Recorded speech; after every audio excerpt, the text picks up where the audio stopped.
Did you know that some of the biggest corporations in the world, the ones you think are too big to fail, have been involved in shocking fraud cases? Welcome to Legal Acquainted, where we dive deep into the legal world, which, let's be honest, can be more wild than any fictional courtroom drama. Today, we're uncovering the 10 most infamous corporate fraud cases that shook the business world to its core. So buckle up, grab your detective hats, because things are about to get legally messy.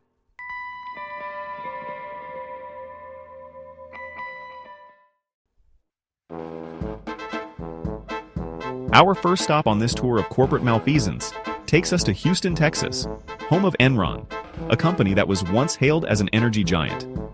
Turns out, they were more adept at innovating ways to lie about their finances. Enron's executives were basically playing a real-life game of Monopoly, using something called special-purpose entities. These weren't just any entities, they were accounting loopholes, cleverly disguised to hide billions of dollars in debt from failed deals and projects. It was like stuffing your dirty laundry into a suitcase under the bed, hoping your mom wouldn't find it. Next up, we have WorldCom, a telecommunications company that for a hot minute was the darling of Wall Street. But behind those rosy financial statements was a story as old as time itself. Cooking the books. WorldCom had this little problem. Their expenses were higher than their revenue. So, what did they do? They decided to get creative with their accounting, inflating their assets by a cool $11 billion. That's not a rounding error, folks. That's enough money to buy a small island nation, or at least a very nice yacht. And now for the main event, the heavyweight champion of financial fraud, Bernie Madoff. This guy makes your average used car salesman look like a choir boy. Madoff orchestrated the largest Ponzi scheme in history, a pyramid scheme of epic proportions. For years, he promised investors impossibly high returns, and for years, they lined up to hand over their money. But there was a teeny, tiny problem. It was all a lie. Madoff wasn't investing a single cent. He was just using money from new investors to pay off old investors, all while living a life of unimaginable luxury. From the financial world, we move on to the automotive industry, where Volkswagen decided to inject a little too much excitement into their emissions tests. In a scandal known as Dieselgate, Volkswagen was caught red-handed installing software in millions of diesel cars to cheat on emissions tests. These cars were spewing out up to 40 times the legal limit of pollutants, all while Volkswagen executives were patting themselves on the back for being environmentally conscious. It was a classic bait and switch. Except instead of ending up with a knockoff handbag, we all got a little extra air pollution. Our next stop on this roller coaster ride of corporate deception takes us to Silicon Valley, the land of unicorns, venture capitalists, and, as it turns out, some really bad blood. Enter Theranos, a blood testing company founded by Elizabeth Holmes, a woman who seemed to be channeling her inner Steve Jobs. Holmes promised a revolution in healthcare, a world where blood tests could be done with just a pinprick of blood. Investors poured billions into Theranos, seduced by Holmes's vision, and her ability to speak in a baritone voice that could only be described as mesmerizing. But there was one small problem. The technology didn't actually work. Remember the 2008 financial crisis? Of course you do. We all have PTSD from it. Well, Lehman Brothers, one of the oldest and largest investment banks in the world, played a starring role in that little economic meltdown. They were like the friend who shows up to a party already drunk, convinces everyone to do tequila shots, and then throws up in the punch bowl. Lehman Brothers had been recklessly gambling on subprime mortgages, packaging them up, and selling them off to unsuspecting investors. It was all fun and games until the housing bubble burst, and suddenly, Lehman Brothers was left holding a bag of very bad debt.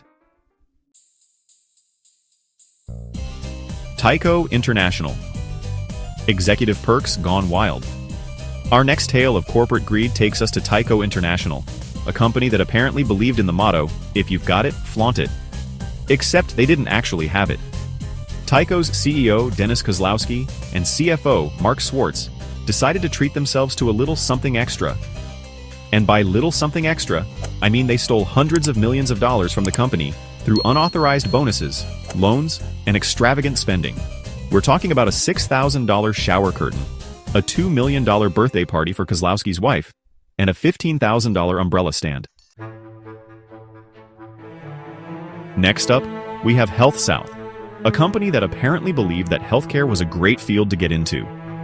If you were looking to commit accounting fraud, HealthSouth executives decided to give their earnings a little boost, a little injection of creativity. They were like the Michelangelo of accounting fraud, except instead of painting a masterpiece, they were fabricating earnings to the tune of $1.4 billion. They inflated their revenue, created fake patients, and even recorded entries for dirt in their real estate holdings. Because when you're committing accounting fraud, every little bit helps. Remember those lovely government-sponsored enterprises, Fannie Mae and Freddie Mac? They were supposed to be the good guys, the ones making homeownership a reality for millions of Americans. But behind those wholesome facades, something far more sinister was brewing. Fannie Mae and Freddie Mac decided to manipulate their accounting to downplay their risks and mislead investors about their financial health. It was like putting lipstick on a pig, except the pig was the housing market, and the lipstick was billions of dollars in accounting fraud. Our final stop on this whirlwind tour of corporate malfeasance takes us to Italy, the land of pasta, pizza, and, as it turns out, one of the biggest accounting scandals in European history. Parmalat, an Italian dairy and food corporation, was once a source of national pride. But behind the facade of creamy milk and delicious cheeses, a rotten core of financial deception was festering. Parmalat's executives were using fake transactions and offshore companies to hide a €14 billion hole in the company's accounts. It was like trying to plug a hole in a sinking ship with a piece of Gouda cheese.